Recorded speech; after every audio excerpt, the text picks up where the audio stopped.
Salut tout le monde, c'est Julien du blog lemecquipasse.fr, mais là je vais prendre ma casquette de communicant, mais également ma casquette du voleur d'images. Enfin, le voleur d'images c'est un grand nom parce que je n'ai plus officiellement le droit d'utiliser ce nom-là. En général, je veux dire le voleur d'images par Julien Vachon ou Julien le voleur d'images, parce que c'est une marque déposée, le voleur d'images, et la personne ne l'utilisait pas pendant des années, et patati patata, et un jour elle m'a écrit en disant moi je veux réutiliser ma marque que j'avais déposée, donc je te prie d'arrêter d'utiliser ce pseudo que j'ai utilisé pendant pratiquement 10-15 ans. Hein.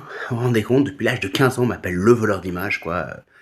Je suis né en 88, alors faites le calcul depuis combien de temps j'ai utilisé ce nom-là. Et c'est après Madiba, 1 an, 2 ans après Madiba, que on m'a demandé gentiment d'arrêter d'utiliser ce pseudo-là.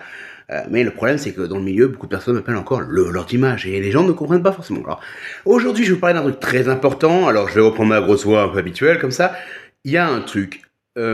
C'est un message aussi bien pour les photographes que pour les parents. Et aussi pour toi, mon petit ou ma petite, qui regarderait cette vidéo par hasard. Alors, si jamais tu vas en convention, il arrive régulièrement que des gentils monsieur te prennent en photo. Et si tu es mineur, je pense que le premier réflexe que tu aurais, c'est de dire non. Alors pourquoi non? Parce que si tes parents ne sont pas là, ils peuvent pas vérifier avec le monsieur ou la madame, hein, le plus souvent, ce sont souvent des messieurs, hein, qui te prend en photo, de savoir ce que vont devenir les photos. Alors si c'est l'organisateur, vérifie bien qu'il y a un petit badge staff et tout ça.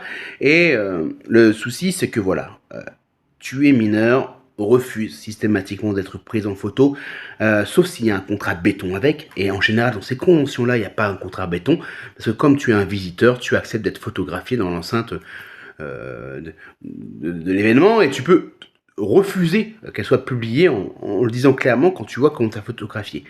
Alors évidemment, vérifiez bien. Alors pourquoi je dis ça? Parce que on ne sait jamais à quoi va être quel sera l'aboutissant d'une photo qui a été prise. Alors, tu peux te retrouver sur des sites bizarroïdes. Alors, s'il y a des enfants qui écoutent, je ne vais pas dire le mot. Le mot, alors c'est les sites pour adultes. Il y a beaucoup de sites pour adultes qui sont spécialisés dans les photos volées. Les photos volées, dans le milieu public, dans les différents endroits. Et moi, je trouve ça un peu horrible de se dire que des gens s'amusent à prendre des photos pour les mettre sur ce genre de site.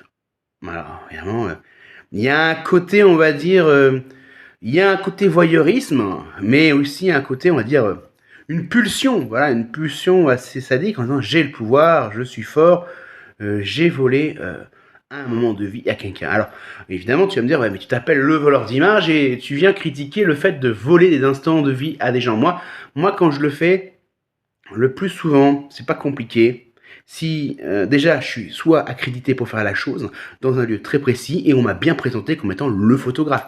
Si je vois que la personne est très mal à l'aise, si je vois que la personne vient tout de suite en me disant comme ça, je ne vais pas garder la photo, je vais la supprimer. Mais avant, je lui montre toujours parce qu'il m'est arrivé un nombre de fois où des gens m'ont dit non, non, non, non, pas de photo, je suis pas photogénique, je suis moche, ne me prends pas en photo. Et puis après, quand il voit la photo, il dit ah, elle est sublime, elle est génialissime, est-ce que tu peux me l'envoyer et après, ça devient leur photo de profil pendant 10 ans. Alors, c'est pour ça que quand tu es photographe, quand tu prends une photo, il faut toujours que tu te poses la question, est-ce que cette photo, je serais capable de la diffuser, de la publier, si c'était moi qui étais sur cette photo?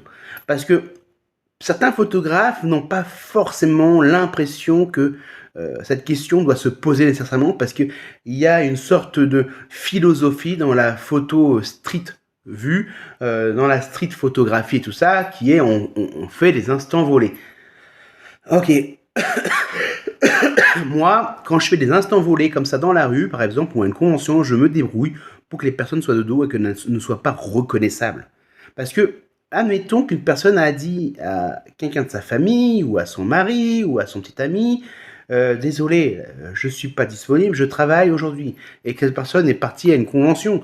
Le dit personne qui a reçu ce message-là, il va dire mais c'est pas possible, tu m'as menti. Bon, alors évidemment, je ne cautionne pas le mensonge, mais c'est le principe en fait finalement de la vie privée. C'est-à-dire que chacun a sa vie privée. Si quelqu'un veut aller à une convention mais qu'il ne l'a pas dit à tout le monde, il a le droit que ce jardin secret soit préservé.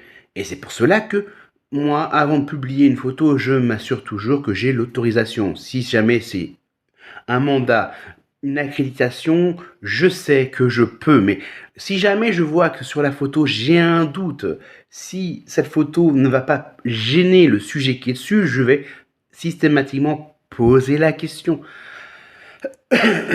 Et après, voilà. Après aussi, j'aime bien faire la surprise. Quand je sais que la photo, elle est géniale, elle est réussie, je la poste et j'identifie la personne, mais si elle me dit rapidement supprime-la, je la supprime.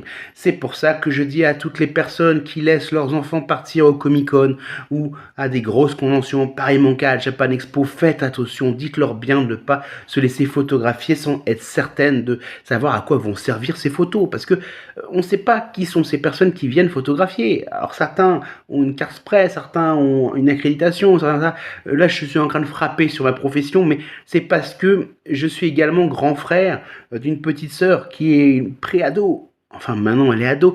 Et je sais comment ça fonctionne. Le nombre de personnes qui prennent des photos et puis après qui font des trucs bizarroïdes avec ces photos sur des sites internet ou qui parfois on ne sait pas à quoi vont servir ces photos. Donc c'est pour ça que euh, c'est un message sincère. À la fois en tant que photographe, je conseille à mes collègues de vous poser toujours cette question, est-ce que si c'était moi qui étais sur cette photo, je la publierais, est-ce que je la prendrais? Et évidemment, avoir le consentement éclairé de chaque personne quand vous allez diffuser la photo ou la poster.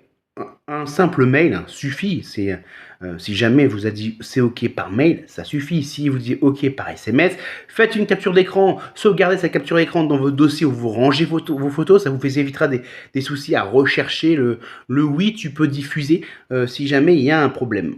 Et voilà. Pourquoi? En plus, c'est simple, si vous êtes un photographe professionnel et que vous utilisez ces photos-là, si vous n'avez pas l'autorisation écrite des personnes qui figurent dessus, vous pouvez avoir des graves soucis en cas de diffusion. Et c'est ça le problème, c'est que quand vous êtes un pro, vous devez vous assurer que tout est clair, tout est clearé pour pouvoir vendre ces photos. Voilà. Quant à vous, les parents, faites pas la leçon de morale à vos enfants. Expliquez-leur avec des mots qu'ils vont comprendre. Expliquez-leur que ça peut être dangereux, que plus tard elles peuvent regretter et que, voilà, tu vois, dites-leur bien les choses de manière sans les infantiliser et en essayant de parler à leur niveau et sans les rabaisser. Vous verrez, les ados, si vous faites les choses bien, ils peuvent être super géniaux. La preuve, on a tous été ados un jour, on a fait des conneries, le plus souvent c'est l'interdit qui nous a poussé à faire des grosses conneries. Hein. Alors c'est pour ça, prenez soin de vous et respectez ces petites règles-là, et je pense que tout ira bien en convention et sur le net.